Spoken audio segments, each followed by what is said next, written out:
howlgala ee gobolka Doolo Bashiir Cabaas Cali ayaa faalada warkaasi inooga soo diray magaalada Wardheer.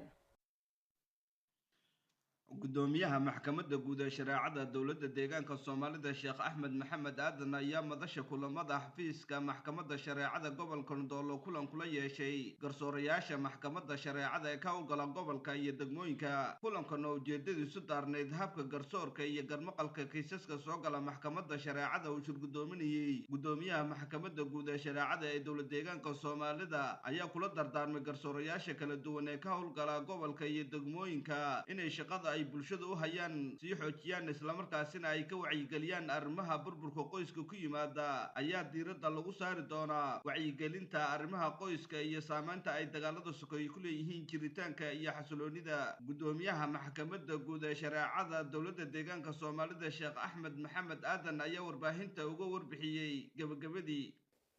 dhammaan warbaahinta waan salaamayaa sida fiican ee maalmahan ay shaqooyinka ay u wadeen. dhammaan ka soo qaybgalayaasha shirkan si guud ahaaneed degmooyinka gobolka uu ka kooban yahay Doolo, culimada iyo odayaasha iyo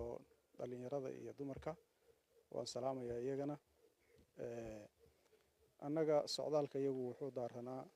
sanadkan aan dooranay gobolka Doolo inaan ku qabanno shirweynihii joogtada ahaan jiray ee deegaanka lagu qaban jiray maamulka muxuu ahaa magaalada Jigjiga inta badan. waxaan dooranay sanadka inuu noqdo gobolka Doolo. cinwaankiisa ama mowduuciisa aan shirka maanta aan u qaadanay wuxuu ahaa isku dhaca qabaa'ilada iyo saameynta ay ku leeyihiin qoyska, taas oo haddii qoyskii saameyn muxuu ahaa tabani ay ku dhacdo dhammaan muxuu ahaa dadkii bulshadii oo dhan ay dhibaatadaasi ay gaadhayso. ilmihii oo agoonoobaya, hooyadii oo iyaduna agoomoobeysa oo garoob noqonaysa, iyo bulshadii oo dhinac walba u burburaysa. taas yaanu u qaadanay darteed inaanu ka hadalno oo aanu bulshadii wacyigelin aanu ka samayno. arrintaasna si wanaagsan ayay degmooyinkii ay uga soo jawaabeen, u yimaadeen qaybihii loogu talagalay, odayaashii iyo culimadii iyo haweenkii. waxaa kaloo iyagana goobjoog ka ahaa oo arrintaa goobjoog u ahaa xafiisyada bahwadaagta dhammaan sida ay u dhan yihiin oo dhan. arrintaasi waxaan is leenahay wax weyn bay ku soo kordhinaysaa gobolka iyo deegaanka oo dhan ay ku soo kordhinaysaa. waxay ahayd arrintaasi arrin aad iyo aad waqtigeedii timid bay ahayd, dadkuna ay si wanaagsan ay u bogaadiyeen. waxyaabaha laga hadlayana wuxuu ahaa in uu islaamku xaaraameeyey in dhiigga la daadiyo oo la isu dagaalo qabiil loo daadiyo oo la isu dilo. taas baa hordhac u ahayd oo marka ugu horeysa lagu bilaabayay. arrinta labaad ee iyadana waxay ahayd muxuu ahaa maxaa keena iyo sababta keentaa maxay tahay in dadku ay islaayaan maadaama ay dad muslimiin ay yihiin, dad qaraabo aan ay yihiin. sababaha keena waa maxay in ay isku dhacaan oo ay islaayaan. sababahana dadka ayaa si fiican u falanqaynayay, dhammaan kasoo qaybgalayaasha ayaa si fiican u falanqaynayay, waana la isla fahmay sababaha ay la isugu dhaco waa la isla fahmay. kadib haddana waxaa loo gudbeeyey xalkii ayaa loo gudbay. haddii la isku dhaco maxaa xal u noqon kara, marka ugu horeysa maxaa ka hortag noqon kara, kadib haddii oo isku dhicii u yimaado maxaa xal noqon kara. labadaasbana waa la isla fahmay. ka hortagga hore sidii looga hortagi lahaa waa la isla fahmay. kadib markii uu dhacana sidii loo xalin lahaa waa la isla fahmay. si fiican baana la isla meel dhigay. kadib waxaa uun haddana loo gudbay muxuu ahaa saameynta ay ku yeelanaysa maxay ahayd iyada lafteeda qoyska maxay saameyn ku yeelanaysaa. si adag baa loo soo dhigay oo waxyaabo oo muxuu ahaa nool oo xayi ah ama miisaallo muuqda ayaa lasoo wada dhigay oo qoysaskii inay ku kala burburayaan, qoyskii inuu kala shaki laftiisa la kala tegayo, iyagii laftoodii labadii qof ee wada dhashay oo labadaa qabiil laga yaaba inay ka mid yihiin oo hooyada dhashay ay laba dhinac ay ka soo jeedaan, labadii ilmood inay isdilaan ama in ay iyagii laftoodii ayna kalsooni ayna isku qabin. taas ayaa la isla soo qaaday oo miisaaladaas nool ayaa la isla soo qaaday. dhibaatooyinka faraha badan oo burbur xoolo iyo burbur nafeed iyo burbur dhaqaale iyo burbur akhlaaqeed leh intaba waa la isla soo qaaday. taana si fiican baa iyadana la isula fahmay. muxuu ahaa kadib dowrka dadka yaa arrintaa iyada ayaa looga baahan yahay inay dowr ku yeeshaan baa haddana laisla soo qaaday dowrkaasi isaguna wuxuu ahaa dowr muxuu ahaa saddex geesood ah saddex geesoodnimadaasi waxay ahayd kow waxay ka bilaabanaysa ama afar geesoodba ah waxay ahayd culimada inay dowrkeeda qaadato oo dowrkii wacyigelinta iyo hanuuninta dadka in dhiigga muslimka la daadiyo in ay arrimaha ay khatarta ay leedahay inay culimadu iyadu ay la dhex socoto dadka oo ay bayaamiso oo si fiican ay dadka ugu sharxaan qodobka kale ama qofka kale dowrka kale wuxuu ahaa dowrka odayaashu waxaa iyagana la sheegay in ay iyagoo garabsanaya culimada iyo dowladda garabsanaya inay dowrkooda qaataan oo dowrkii nabadayneed in ay iyaguna qaataan kadib haddana dowrka haweenku waxaa la yidhi maadaama ay yihiin meeshii uu wax kasoo barbaarayay kasoo baxayay ilmuhu marka ugu horeysaba halka uu kusoo barbaarayay hooyadu inay marka horeba ay ku barbaarisay ilmaha barbaarin wanaagsan oo ay u sallaxayso bulshadii sida ula noolaan lahaa raxmad iyo iskaashi iyo wada shaqayn sida ay dadku ay u yeelan lahaayeen halkaa haddii ilmuhu uuna kasoo barbaarin oo qaabka uuna usoo barbaarin isaguna inuu bulshadii dhibaato ula imaanayo oo uu ku imaanayo taasa iyadana laisla qaatay gebagabadii natiijada kasoo baxday shirka waxay ahayd in dadkaas oo boqol kor u dhaafaya inay iyagu hal guruub noqdaan halkaa guruubna ay maxkamadda shareecada iyo kolba ay odayaashii iyo culimmadii ay hagaan halkaa guruub marka si mar walba oo wax dhaco iyo intuuna wax dhicin ay hal qoys iyo hal guruub ay noqdaan taasna ay iyagu ay lasii ballaadhiyo degmooyinkiina dib loogu celiyo cid walba oo meel ka timid oo degmo ka timidna iyaduna ay sidaa usii dhaadhiciso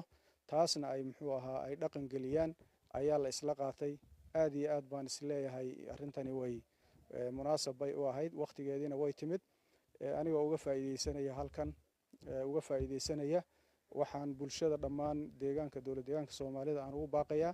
shalay waynu ogeyn dhibaatooyinkii iyo wixii dadka soo marayay waan ogeyn waxaa laga calaacalayay inay dowladii ay dhibaatooyinka iyo gumaadka iyo dhibaatooyinka samaynayaan ayaa laga calaacalayay oo aad iyo aadna ay ahayd arrintaasi ay ahayd mid u jirtay ay ahayd laakiin markii nabadgelyada la helay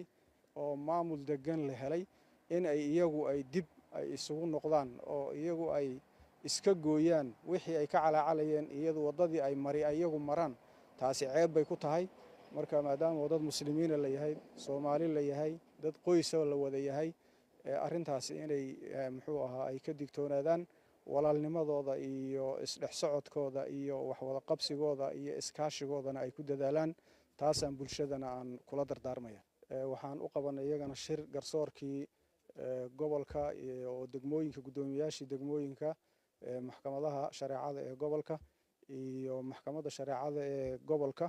dhammaan iyaga oo jooga garsoorayaashii waxaan u sharaxnay oo aan u sheegnay sidii shalay wax u dhacay iyaguna inay dowrkooda ay si fiican u qaataan si guud ahaaneedna adeegii ay hayeen ay usii adkeeyaan oo ay ummadda ay u adeegayaan waa ummaddaas dhibaatada iyo ay dhibaatooyinku ay ku dhacayaan iyaguna inay qaybtooda ay ka qaataan cadaaladana ay muxuu ahaa ay sugaan ayaan iyagana kula dardaaranay cadaaladda waxaa lagu sugayaana inay tahay aqoon iyo garasho xeel dheer oo shareecada islaamka loo leeyahay iyo deegaanka ay joogaan inay laftiisa ay garanayaan waaqica uu ku nool yahay ay garanayaan taasaan iyagana garsoorkiina aan muxuu ahaa aan gaadhsiinay fariintii shalay ka soo baxday iyo natiijadii ka soo baxday iyo dhammaan ahaan iyagana waxa shaqada ahee maanta u yaalla dhinaca kale qaar ka mid ah garsoorayaasha maxkamadda shareecada ee gobolka Ndoolo iyana geesooda warbaahinta dowlad deegaanka Soomaalida SRTV halkaas kula hadlay ayaa ballan qaaday inay siday tahay u sii dhaadhicin doonaan isla mar ahaantaasina ay gaadhsiin doonaan bulshada qaybaheeda kala duwan ee ku dhaqan gobolka iyo degmooyinka waxaan halkan kala qayb galnay oo noogu yimid gudoomiyaha maxkamadda guud iyo wafdi ballaaran uu hogaaminayo taas oo ay macnaha aan ku qaadanay kulan ballaaran oo la isku weydaarsanayo dardaaran uu gudoomiyuhu garsoorayaasha dhammaan gobolka Doolo wixii ka soo qayb galay degmooyinka uu soo jeediyay dardaarankaas oo ku saabsanaa qodobo muhiim ah qodobkaas oo ah aqoonta garsoorka iyo akhlaaqda garsoorka iyo idaarada iyo maamulka in kor loo qaado lana hagaajiyo geedi socodka dacwadaha ilaa min bilow ilaa dhammaad geedi socodka iyo go'aamada ka soo baxay go'aan muhiim ah oo cadaaladeed oo bulshada ay ku qanci karto inuu ka soo baxo garsoorayaasha akhlaaqdoodii iyo wanaagooda macnaha ay kor u qaadaan taas oo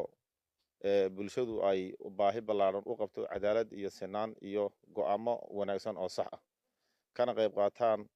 arrimaha bulshada wacyigelinta nabadgelyada oo laga shaqeeyo horumarka oo laga shaqeeyo xafiisyada kala duwan iyo iyadoo arrimaha qoyska wacyigelin ballaaran lagu sameeyo lagana qayb qaato xasilinta bulshada ka hortagga isku dhacyada qabaa'ilada hadday dhacaan xalinta iyo nidaamkii lagu xalin lahaana ay ka qayb qaataan maadaama culimadii ay yihiin ay bulshada ay yihiin qodobadaas iyo qodobo kale oo muhiim ah aad iyo aad wanaagsan oo kor soo qaadida arrimaha garsoorka ah ayuu gudoomiyuhu nagala dardaarmay annaguna waan qaadanay wixii dardaaranka ee gudoomiyaha uu noo soo jeediyey ayadoo oo ka shakhsi garsoorayaasha loogu waaniyey laguna ballamay inuu garsoore walba ka soo baxo shaqadiisa dhankiisa bulsho iyo dhankiisa garsoorba uu ka soo baxo uu nagula dardaarmay annaguna taa gudoomiyaha dardaaran fiican oo wanaagsan oon ka qaadanay ayuu noqday nin kifaa'adiisa la u noqon lahaa buu noo sheegay taasna waxaan maaragtay si fiican baanu uga qaadanay dardaarankaas waanan maaragtay fulinaynaa insha allahu tacaala ta kale wuxuu nagala ballamay seminaarkii uu soo dhaadhiciyey sidii aan maaragtay u gaadhsiin lahayn bulshada uguna maaragtay ugu adeegi lahayn intaasuu noo sheegay wabilaahi tawfiiq kuliyadda xirfadaha kala duwan ee Jigjiga ayaa 400 oo arday